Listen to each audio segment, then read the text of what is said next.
Two major pieces of news came out today. Well, one last night that have rattled the market today. That's going to be the CPI report as well as the debate last night. We're going to talk about those two things and how they are affecting the market this morning, specifically, our Bitcoin related assets.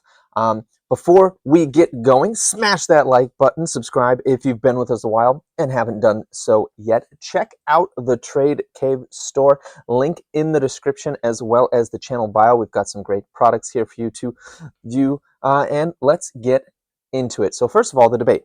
This is what's likely messing with our crypto-related assets today.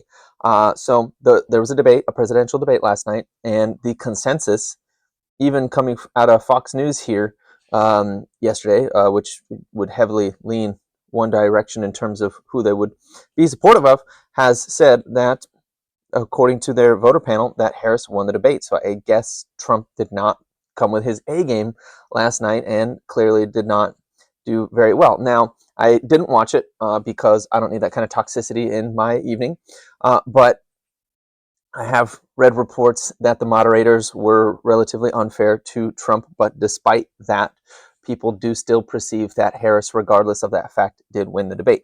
That's what's coming out today with that. I don't know what your opinions are on that. I don't really want to see them in the comments. That's not what this is about. This is simply about the perception coming out of the news and how that is affecting the market.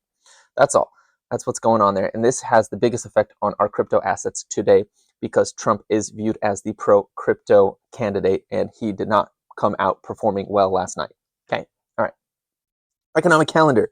All right, we had the CPI print came out today. The expectation was month over month for headline, 0.2, year over year for headline, 2.6, month over month for core, 0.2, year over year for core, 3.2.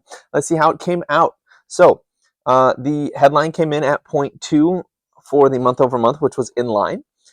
It came in at 2.5 for year over year, which was 0.1 below the expectation. That's good. That's great. You'd think that's fantastic, wouldn't you?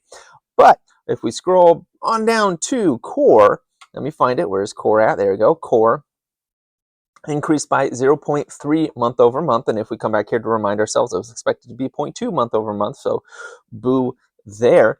And then for the year over year, it came in at 3.2, which was in alignment and as expected. This basically solidified that the Fed will do a 0.25% rate cut next week. It will not be a 0.5 rate cut. They will take their time with this rate cutting cycle. Okay, unless these jobs numbers tomorrow come out insanely high in terms of jobless claims, we are likely to see a 0.25% cut on next Wednesday. As a result, the market did not like this. Let's go over to SPY. You can see SPY has just been in a fall off. It's just been falling off a cliff all morning. I was actually looking for a bit of a reversal on some of these, and I lost 2 trades so far this morning. So I am out of that. I'm not even bothering anymore.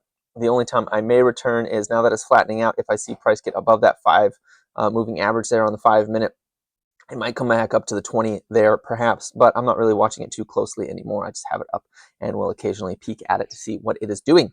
As a result of this, the only thing really doing well today is TMF. I did buy some calls on TMF today.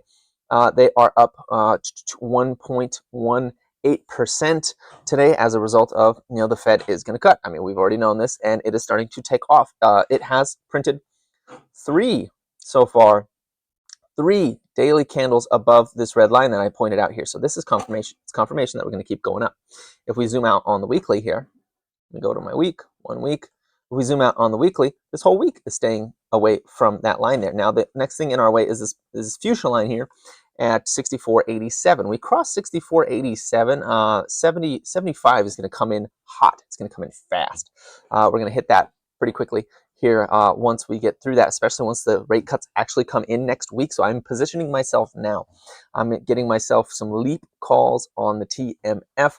I am looking at potentially accumulating a couple of those and then potentially offloading them after the next 2 Fed meetings where they do a cut and then another cut and then another cut. And I expect it just to keep going up from there, potentially hitting like that 75, maybe even venturing into the 80s by the end of the year. That's what I'm looking for on TMF.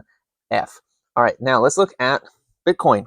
How did Bitcoin react to this? So CPI came in not great, and the pro-crypto candidate did not perform last night in the debate. And so far, for the week, that's a week. I don't want to see a week. I want to see the day. So far on the day, we are down 3%. You can imagine this is severely affecting MicroStrategy right now, and that sucks. So this ended up being a bear flag, and look how we hit the 20-day EMA and then rejected. That is kind of bad. If we find ourselves getting back below 53.5, so back below 53.5 here, then we are coming back to the lows. We're going to come back to the lows, maybe even back to 50,000 on this thing, maybe even a little bit lower. So we're not out of the woods yet on this thing at all. The only thing, no, this isn't even good. We're barely off of this trend line. We're barely, any lower, we're going to touch this trend line, and that is no break of that trend line, meaning we could dip right back into this thing, come back down into this fib cloud down here at the bottom, and that would, the bottom of this fib cloud is, you know, right at $50,000. So I would not be surprised if that were to happen, unless something changes. Unless all of a sudden, you know, Harris comes out and says, I love crypto, and Elizabeth Warren and Gary Gensler aren't going to bother you anymore. Unless they come out and say something like that, which honestly I wouldn't believe.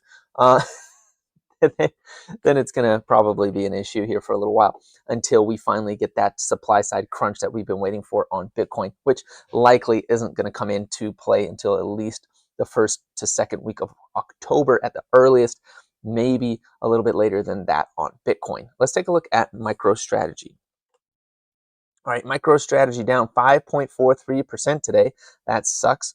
I'm going to end up rolling this thing again here. That's pretty brutal. So right now, so this is what I've been including this in my analysis lately, so I'll talk about it. Volume. I've been using volume a lot lately. Ignore the colors. Just look at the size and then the candle. All right, so we got this volume bar from August 5th. Huge green volume. Huge green candle. Now, it was a negative 9% day, but look how much it traveled. A lot of that was this was pretty much all buying pressure because all of this downward move happened in the pre-market. Like, it was all happening in pre-market. So this, during the actual trading hours, this was all buying power. This was all buying. Anyways, biggest candle standing out by far by a pretty large margin. By what? How much? By something like a factor of 6-7%. Anyways, that is our last line of defense right now in terms of bullish protection on this stock, right, on MSTR. If we get down to 105, like if we find ourselves at all below the lows of August 5th, we're going to fall like a rock. We're going to fall like a rock until we hit support, which is going to be down around 80 bucks. Okay, that's going to suck. That's going to hurt real bad. If Bitcoin finds itself in the 40s again, we could easily do that. That's going to be really bad for my cash secured puts, or my one cash secured put. I can't afford that many of them for my cash secured put, which means I will be rolling this thing again, which means that this here is looking like a bear flag. That is looking like a bear flag, especially since it came up, tried to tap the 20-day EMA, failed miserably. Okay, it needs to get above this blue line. It needs to get above this blue line, or we are in trouble. Okay, it's got to get above that thing.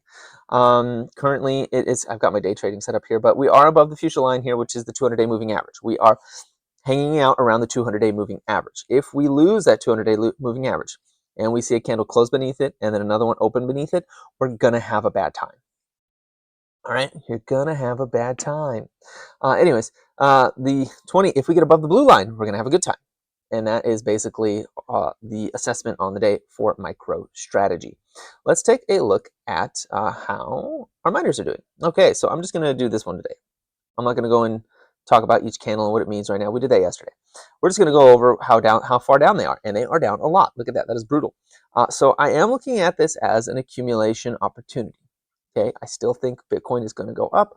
I still think that we will see the 4-year cycle play out. I think that liquidity is coming, and it will be here soon, especially with rates being cut. Okay, so CleanSpark down 7.43% today. Bit Digital down 6.38% today. Bitfarms down 5.97% today. Mara down 6.43%. Riot down 7.18%. Iron down 6.91%. Core Z down 4.6%, Wolf down 4.25%, Hut down 6.08%, Cypher down 6.75% today. That is a lot of red in the portfolio. Currently, and none of this is financial advice or a suggestion to buy, sell, or hold any asset whatsoever. This is for informational and entertainment purposes here on the Trade Kit. I am accumulating Clean Spark around the $8 level. I am accumulating Bitfarms under $1.90. I am accumulating IREN anytime it's under $7. Right now it's teetering right at $7. Bit Digital, if it gets under 250, I will accumulate more.